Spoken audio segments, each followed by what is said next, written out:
Голема градежна офанзива во Штип се реконструираат и рехабилитираат улици. Само годинава од државниот буџет во Штип се инвестирани 12,5 милиони евра, што досега се нема случајно, рече вице-премиерот и министер за транспорт и врски Александар Николовски, кој заедно со градоначалникот извршија увид во градежните активности на улиците во населбата Леваци, која е во непосредна близина на браната на река Отиња.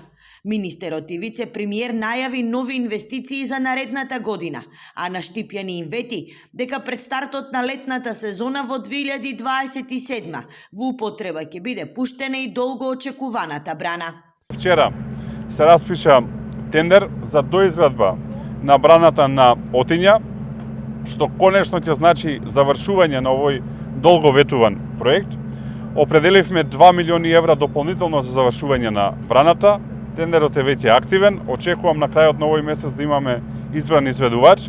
Вкупната вредност ќе оди некаде на околу 8 милиони евра кои што ќе се инвестираат во изградбата на оваа брана. Навистина ми е драго што и браната на река Отиња добивме позитивни информации дека ќе продолжи да се гради со засилен интензитет и навистина Штип наликува на едно огромно градилиште кое што не само што ќе ја подобри постоечката инфраструктура, туку ќе се создаде и нова, а со тоа ќе се додаде вредност.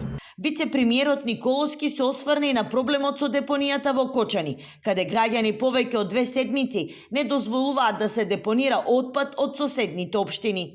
Она што можам да го дадам како ветување до граѓаните од источниот регион е дека додека не се изгради регионалната депонија во Свети Николе, и владата и јас лично ќе стоиме на располагање да помагаме да се уредува депонијата во Кочани како не би имале вакви проблеми какви што имаме во моментов. Денеска од Штип Николовски уште еднаш истакна дека за наредната година се планира проектот Купи куќа за млади, а заедно со јавното предпријатие за стопанисување со станбен и деловен простор подготуваат план за Штип, Битола и Скопје, со кој ќе се регулира цената на станбениот квадрат, кој во моментот е недостижен за многу наши граѓани.